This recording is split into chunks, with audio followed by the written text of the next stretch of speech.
What's happening, you guys? Today is Sunday afternoon, just after 4 p.m. As you might see on the map, we are just north of Denver. We're on the north end of the Denver area, whatever. I'm currently on E470 westbound. Got to get on to I-25 north right now. I got the Top Golf facility right here. Alright, it's time to make a delivery today. Where are we going today? We are going to the J.M. Smucker facility in Longmont. As you see right up here, not too far up, a little bit on the west side of I-25. Alright, it's going to be my first time coming to this particular location. In fact, this is a cross-dock load of peanut butter that I picked up in Memphis. If you've not already seen that video yet, go check it out. Yeah, the pickup was the first time I've ever done any kind of a J.M. Smucker load that I can recall. So I'm pretty sure it's the first ever for me. Speaking of, this is one of the things I like about trucking is, and I've been doing this for 9 years now, and I'm still having new experiences like this. I've never been to this place. I have no idea what to expect. I didn't do any scouting, unfortunately. Busy with other stuff, so I just didn't bother. If it's anything like the one in Memphis, there's going to be a guard shack, and then they'll probably walk me through what to do anyway. I just know that the load assignment says it's to expect a live unload. Now, the location in Memphis is pretty fast, from my understanding. I did a drop-and hook when I picked up the load, but from my understanding, the pickups there tend to be pretty fast still, even if you're live loading. What am I going to get here? I don't know. Might end up being the same. Honestly, I don't really care if I end up sitting in the dock door for some time, although I doubt I will. Because I'm going to be picking up a reload tonight at 1 a.m. out here in the local area as well.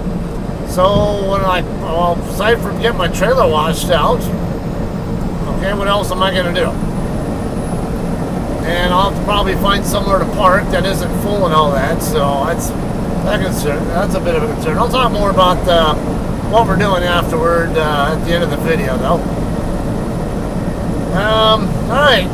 Get zoomed in for you. Looks like we're going to go 10 miles up to exit 240. Firestone, the Longmont exit. I think I remember that exit number, that Firestone exit before. Alright, I brought this load across from Memphis, as I said. I ended up taking it across I-40 over to the Muskogee Turnpike over by Webbers Falls, Oklahoma. Took the Muskogee Turnpike up into downtown Tulsa and ended up westbound on US 412. Took that over to I-35. Went north on 35, went through Wichita, and ended up getting onto I-70 in Salina, Kansas. I know other people call it Salina, but I'm not going to. And brought that across to, I ended up shutting down yesterday morning in Bennett, about a little over 10 miles east of where 470 and I-70 meet up on the east end of Denver. But on the way over there, about 40 miles or so east of Bennett, I started experiencing like a lot of bounciness on my trailer, like I had an air ride system problem. I couldn't tell if the entire system was deflated or if it was just one airbag or what, but it was bouncing pretty good.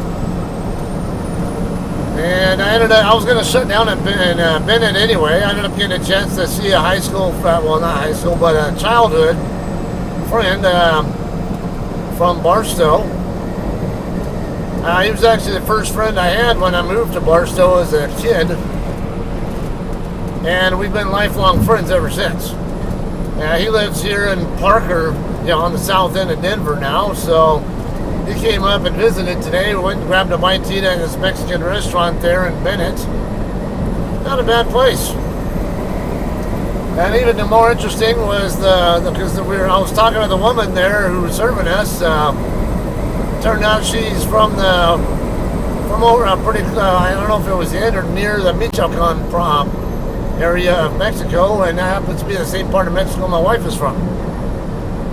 So that was cool. I was trying to place her accent because if you guys aren't around Spanish speakers too often, you might not recognize that they actually have different dialects and accents and stuff depending on where you're at. Like, good example, listen to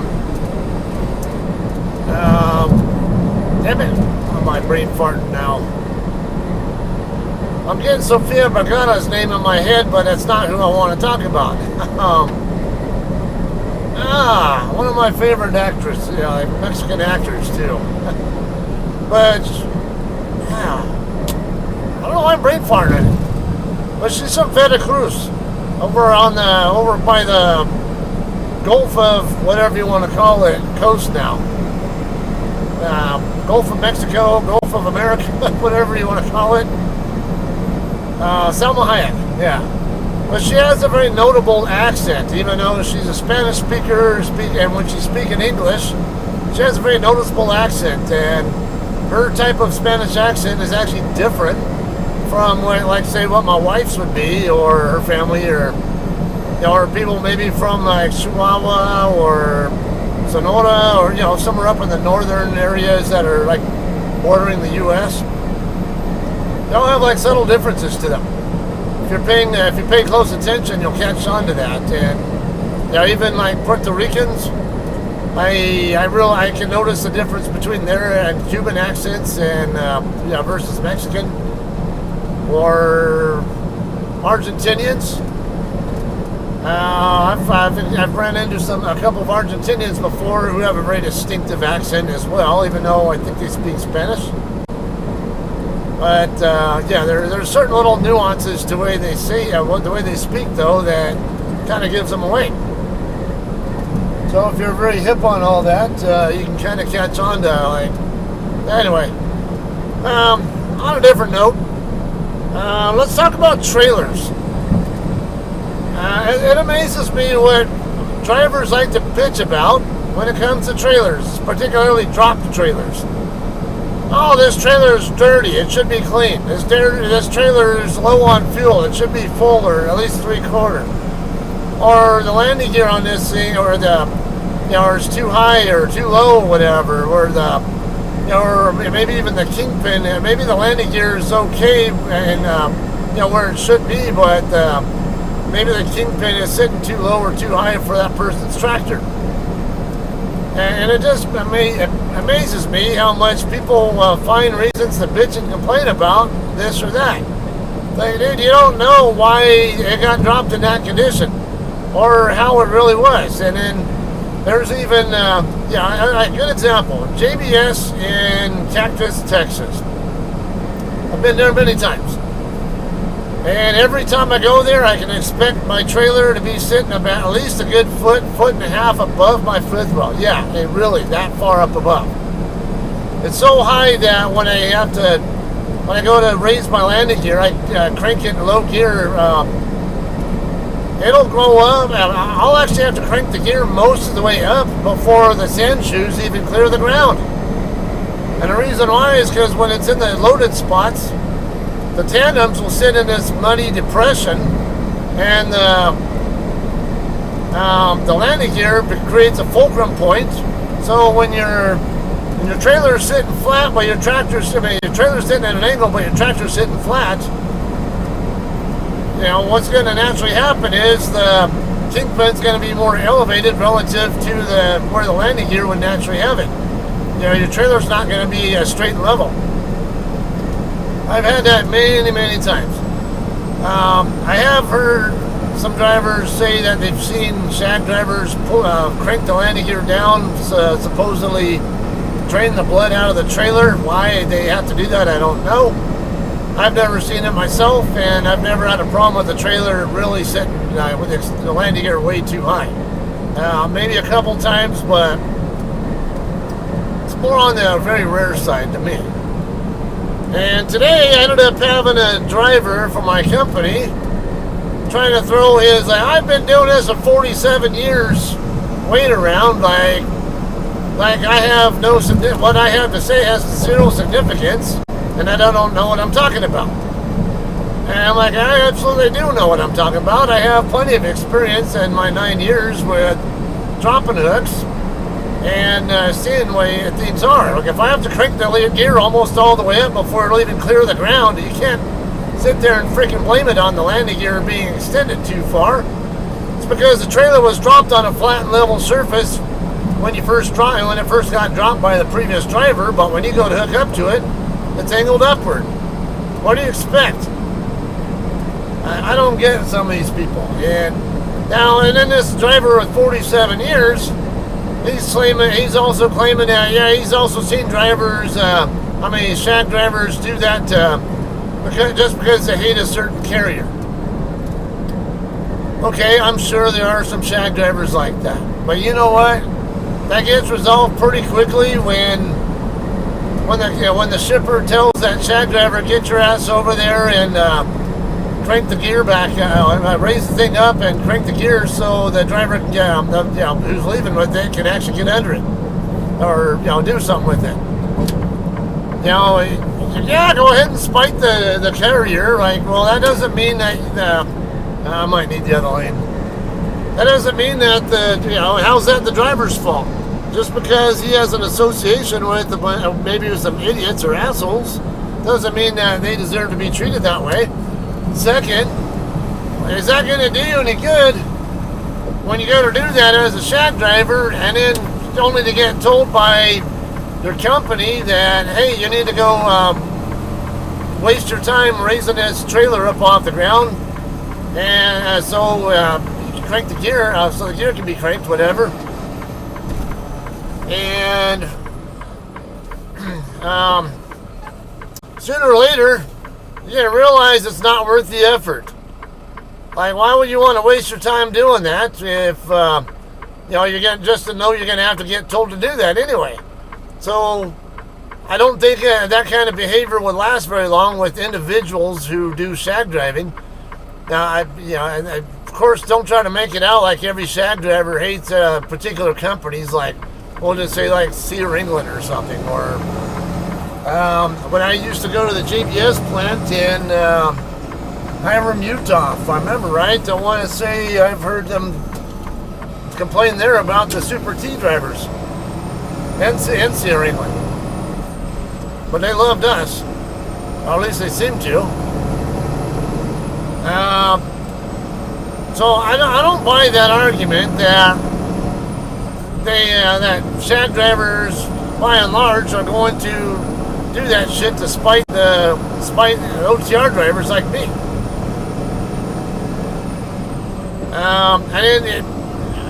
Generally, like, okay, there's sometimes a good reason why. Oh, there's a truck stop right there. Probably be full by the time I'm out of here, though, or by the time I'm empty. Alright, so there's another driver who complained about the trailers being dirty, or whatever, that they're supposed to have 2 load locks in them at all times. Like, no, you don't have to put load locks in the trailer.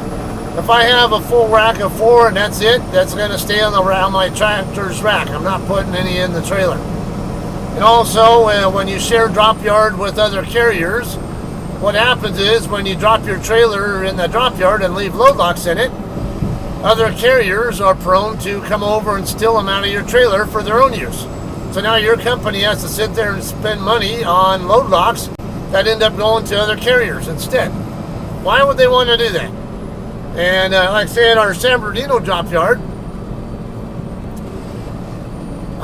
we actually have a local policy there where they don't want the load locks being left in the trailers at all. If you're gonna leave load locks there, they want them left by the K-rails in a certain spot in the yard, whatever, and for that exact reason. They get kept by where one of the local drivers has his trailer that he lives in or keeps there or whatever. His travel trailer. And well, and then also when they're dirty, there are a lot of times where maybe I'll deliver a load in, let's just say Colton or Riverside or something, and maybe I'm going home after that, and it's in the middle of the night or early morning, and the truck wash in Colton that I like to go to might be closed. I'm not going to make a special trip all the way out to Fontana or the Harupa Valley to get the damn trailer washed out, especially when I know that we have a couple of guards who work at that drop yard there who actually have a side hustle as washing out trailers in our yard. So yeah, you can drop an empty trailer dirty in our drop yard there in San Bernardino, and they'll actually wash it out. They'll actually inspect it, and if it's dirty, they'll wash it out right there, and then they'll just charge Bob for it. So why would I want to wash it out? Especially a lot of times when there's other empties around, but a lot of times the empties are dirty. I was just at our, as we call it, Ganser yard over in Denton, Texas. Every trailer in there was dirty except for the one that I dropped. I dropped it clean and full of fuel, but it did need maintenance work too, so I tagged it out. But now let's talk about that. Dropping trailers with maintenance issues. There are trailers that get dropped all the time that have issues but don't get reported, and nobody knows about it until someone finds out the hard way when they go try to hook up to it and pre-trip it. I've also seen one, like I just was at our San Bernardino yard the other day, not long ago, and found one trailer there that was tagged out for having a bad left rear inner tire. I go to look at that tire and it's in really good shape. It has some scuff marks on it from scraping the ground or whatever on the top of the tire, but it was by no means unserviceable. It wasn't even worth writing up. Oh, okay. I might be able to. I see some drop trailers. I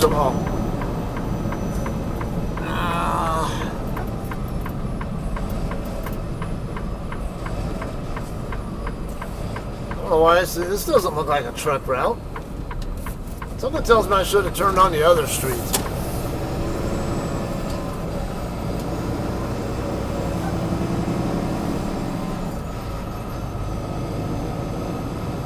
Yeah, there are drop trailers sitting right here on this street, so I might be able to park there after I'm empty.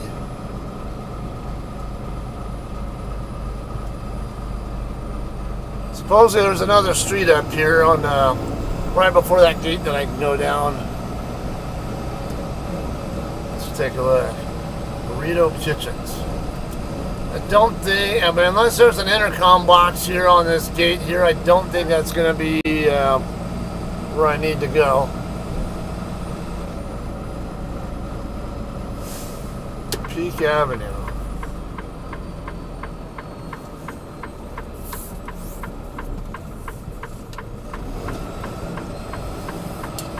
Yeah, I don't see any kind of intercom thing there that I can use to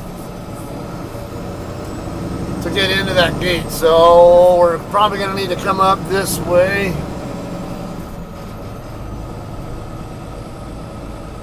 Well, it seems like the only way to get into there.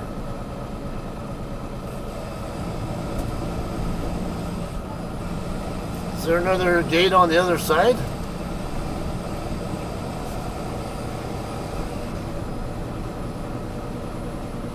Maybe it wraps around the building. I need to be able to get into satellite mode though, so. Okay, I do see a reefer truck parked up that way.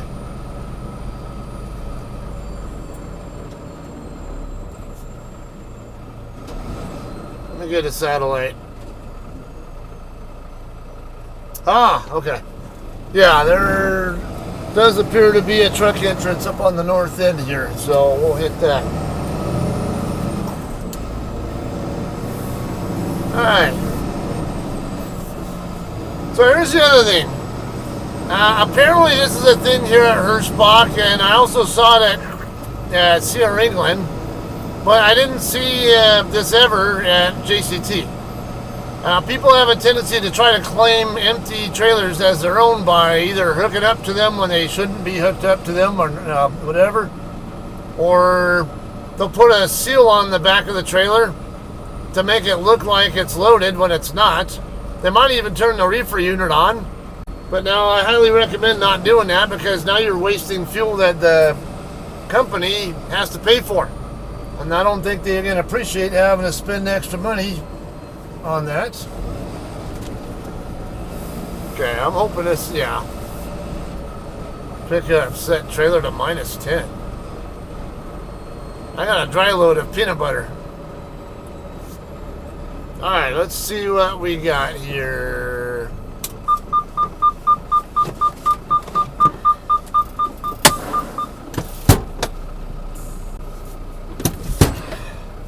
Alright guys, we're gonna, first things first, we're gonna slide our tandems.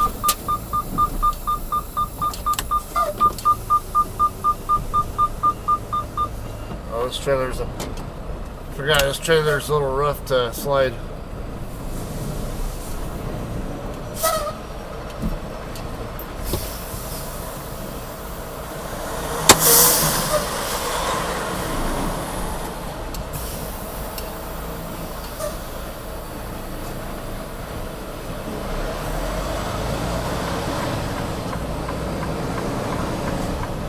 Alright, so we're going to park in front of 74, leave the trailer doors closed and sealed. A tech will come out to meet me there at the truck, at the dock door, whatever, and they'll let me know when to when to open the doors and all that shit.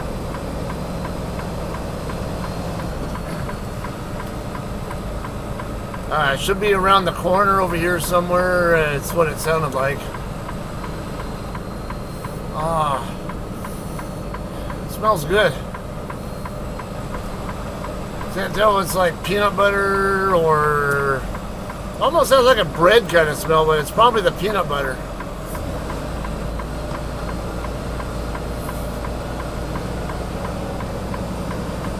Alright, door 67 is the highest door number there.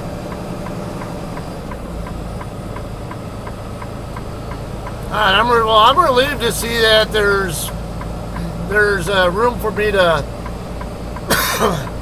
park over here, because I was a little bit concerned about what I'm going to do with all that dwell time between when I leave here and when I have to be at my next shipper, which is going to be a live load, or at least I'm expecting a live load.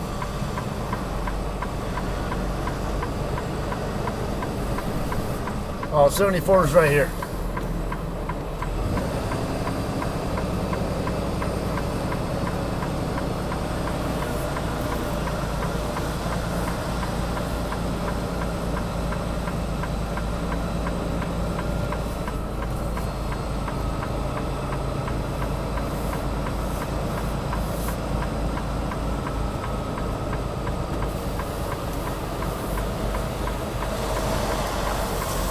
Let's get over here more, because the door is further over this way.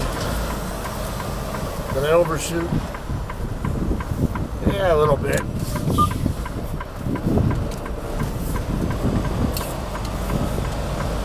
We'll get the tandems over there quickly, especially with them. Oh, that's actually worked out a good angle there, because otherwise, if I'd been a little more shallow, I would have been on the collision course with that rail there.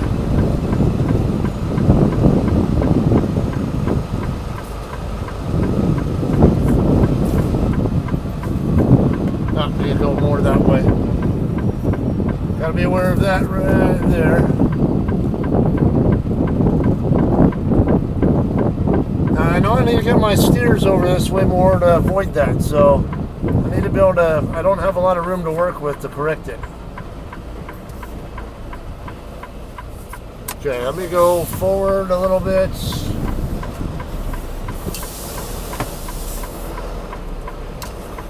These look like doors that they open from the inside. But he did say that tech will come out to me, so just in case, because these do look like the kind of dock doors that where they open the trailer doors from inside the building. just go ahead and bump the dock for now, and then if it turns out I need to pull forward to get and open the doors before I dock in, so be it. That trailer over there, I can't tell.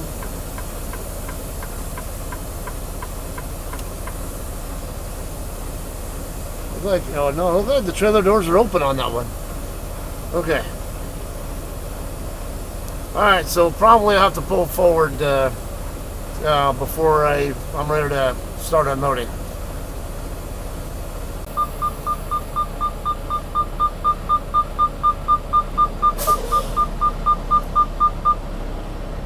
Alright guys, we are done unloading here. It's 5:33 local time now.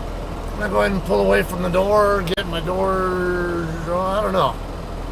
Might not need to shut my doors until I get past the guard shack. I don't know if they might check my trailer to make sure it's empty or whatever. But we should be good here. I at least want to double check that load locks are there still and all that kind of stuff.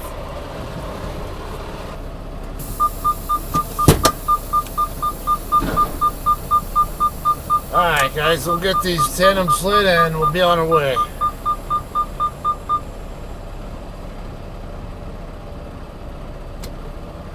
Looks good enough. I don't really care where they're at right now.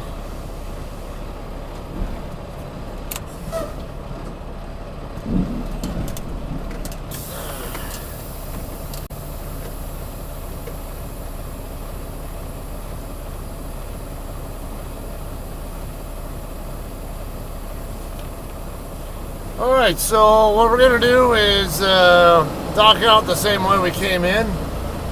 So it turns out that what they do here is they make those Uncrustables.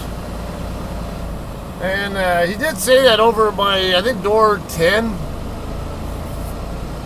10 or I want to say 25 or something along that line. Sometimes they have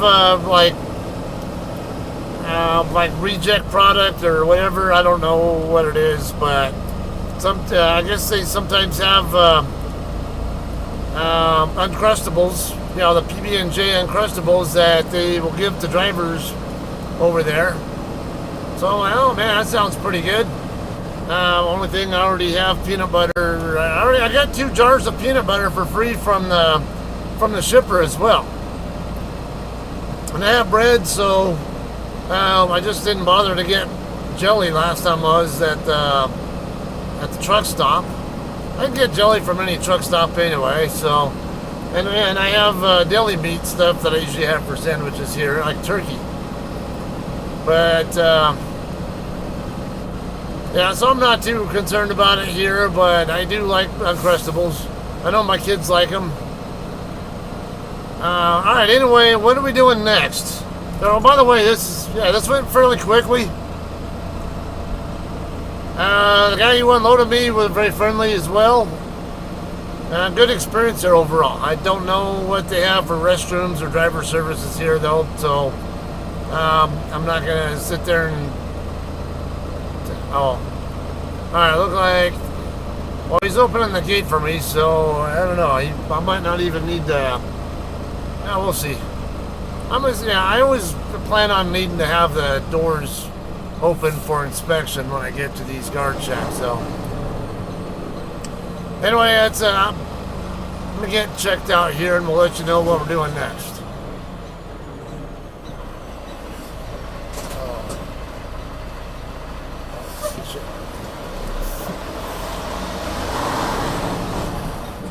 Okay, let me get out here past the gate.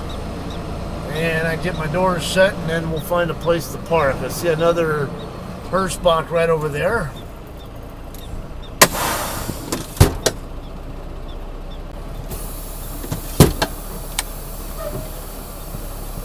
Alright guys, so right now I'm just going to go down the street to maybe that side street where the drop trailers are at and park there for now.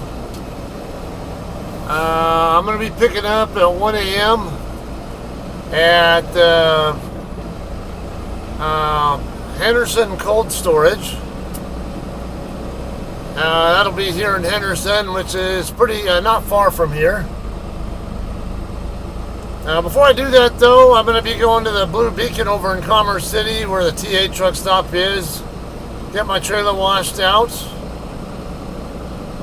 and do that before I get over to the shipper. It's going to be a live load, or it's expected to be a live, so I'm not really in a big hurry to get over there. So I got to do some get some intel on the shipper first. I might have been there once with Cedar England many years back, but I honestly don't know if it was that same place. I know I went somewhere in Henderson, but it could have been somewhere else. I don't know. So I'll just let me do what kind of intel gathering I get on it first, and I'll figure out if I can load early there or if I'll have to wait till my appointment or closer to my appointment time or whatever. So alright, anyway, I'm gonna go ahead and I don't know, I might just park here. I don't see anything saying I can't be parked here. It's the curbs aren't painted. I don't see any no parking signs or anything. There are drop trailers here. Whitefields Community Church. Interesting. Kind of weird seeing a community church in the area where warehouses are. Okay. Anyway, yeah, that's all I got here. I do anticipate vlogging there. I don't know for sure, though, because I haven't even figured out what I even want to talk about there, I guess. So, well, let me figure it out. I may or may not vlog it for you guys. I have plenty of footage to work on anyway, so... all right, I appreciate you guys watching, and we'll see you guys. If I don't vlog that one, that load will be going to Layton, Utah. So I'll probably be doing one or both of those, right? May try to keep them shorter, though. I think I've already vlogged Layton before. Possibly. So, I don't know. We'll see. And I got to figure out if there's anything particular I want to talk about on them as well. Otherwise, all right, I'll see you guys whenever it happens next. Appreciate you watching, and we'll see you next time.